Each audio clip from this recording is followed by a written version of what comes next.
ঠিক আছে, এই নাও, আমি তোমাকে অনেক কেক দিলাম। আমার এই জাদুর গাছে যত কেক আছে সব কেক তোমার। বেলি, আমি আর খেলবো না রে, তুই বাড়িতে চলে যা। কেন টিনা, তুই খেলবি না কেন? তুই কি আমার সাথে রাগ করেছিস?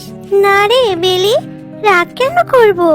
আসলে কালকে আমার বাবা বাজার থেকে অনেক বড় একটা কেক কিনে এনেছে। আমি এখন বাড়িতে গিয়ে কেক খাবো। ও, তুই এখন কেক খাবি? কেক খেতে নিশ্চয়ই অনেক মজা, তাই না রে টিনা? হ্যাঁ রে বেলি, কেক খেতে অনেক মজা। কেন, তুই কি কখনো কেক খাসনি? না রে টিনা, আমি তো কখনো কেক খাইনি। ও, তুই কখনো কেক খাসনি? ঠিক আছে, চল তাহলে আমার সাথে, আমি তোকে কেক খাওয়াবো। কিন্তু তোদের বাড়ি গেলে যদি তোর মা কিছু বলে? আরে কিচ্ছু হবে না, এখন চল তো আমার সাথে। কি রে টিনা, তুই এতক্ষণ কোথায় গিয়েছিলি? আমি তোকে সেই কখন থেকে কেক খাওয়ার জন্য ডাকছি, আর এতক্ষণে তোর আসার সময় হলো, আবার সাথে একাকে নিয়ে এসেছিস। কি রে বেলি, তুই আমাদের বাড়িতে? আসলে মা, ও না কখনো কেক খায়নি, তাই আমি ওকে কেক খাওয়ানোর জন্য আমাদের বাড়িতে নিয়ে এসেছি। আরে টিনা, তুই এসব কি বলছিস? ও কখনো কেক খায়নি তাতে আমার কি? হ্যাঁ, আমি কি এখানে কেকের দোকান খুলে বসে আছি নাকি? হ্যাঁ, আর এই বেলি, তুই এত নির্লজ্জ কেন রে?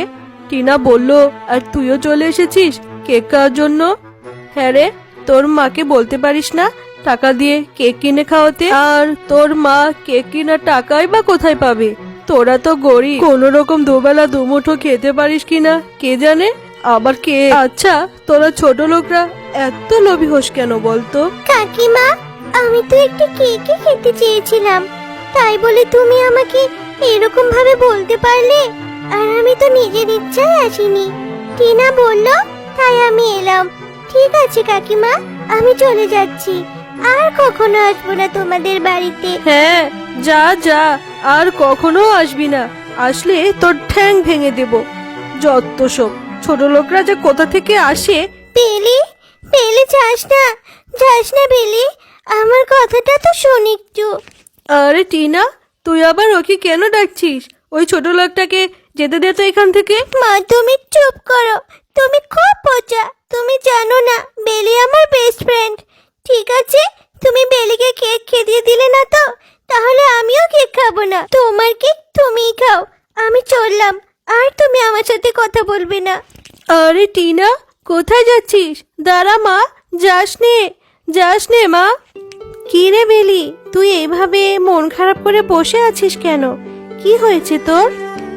মা, আমি না টিনার সাথে ওদের বাড়িতে গিয়েছিলাম কেক খাওয়ার জন্য, তাই কাকিমা আমাকে অনেক কথা শুনিয়েছে। মা, আমাকে জানা তাই বলে অপমান করেছে। আরো কি বলেছে জানো? আমি যদি আর কখনো ওদের বাড়িতে যাই তাহলে নাকি আমার ঠ্যাং ভেঙে দিবে। তুই কেন ওদের বাড়িতে গিয়েছিলি রে মা? তুই তো জানিস বাঘিনী কেমন, আর আমরা কত গরিব, লোকের বাড়িতে কাজ করে কোনো রকমের সংসারটা চালাই। আমাদের কি ওদের সাথে তুলনা? সব সময় শুধু বড় লোকদের সাথে তুলনা করতে যাবে? এত লোভী কেন রে তুই? মা, তুমিও আমাকে বকা দিচ্ছ? আমি কি ইচ্ছে করে গিয়েছিলাম নাকি ওদের বাড়িতে? টিনাই তো নিয়ে গেল, তাই তো আমি গেলাম। ঠিক আছে, আমি থাকবো না আর বাড়িতে, আমাকে কেউ ভালোবাসে না, কেউ না। আরে বেলি, কোথায় যাচ্ছিস তুই? যাস নে মা, দাঁড়া দাঁড়া বলছি। কেউ আমাকে ভালোবাসে না, সামান্য একটু কেকের জন্য কাকিমা আমাকে কত কিছু বললো, আমার মাও আমাকে বকা দিচ্ছে। আমি কি ইচ্ছে করে গিয়েছিলাম নাকি ওদের বাড়িতে?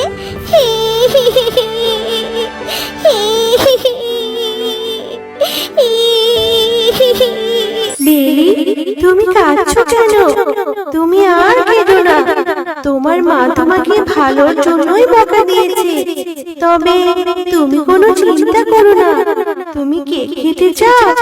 ঠিক আছে, এই না, আমি তোমাকে অনেক কেক দিলাম।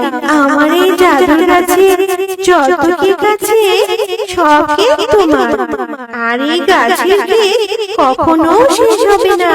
ও মা, এত কেক! কি মজা, কি মজা! আমি এখন থেকে যত ইচ্ছে কেক খেতে পারবো।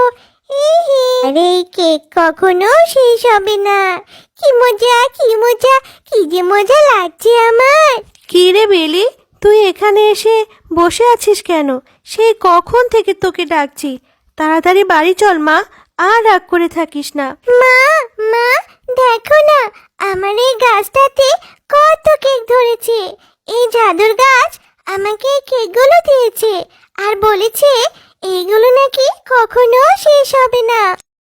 আরে হ্যাঁ, এই গাছে কেক কোথা থেকে এলো? গাছে আবার কেক হয় নাকি? কি অবাক কাণ্ড! এটা কিভাবে সম্ভব? রূপালী, বেলি অনেক ভালো মেয়ে, তুমি ওকে আর বকো না।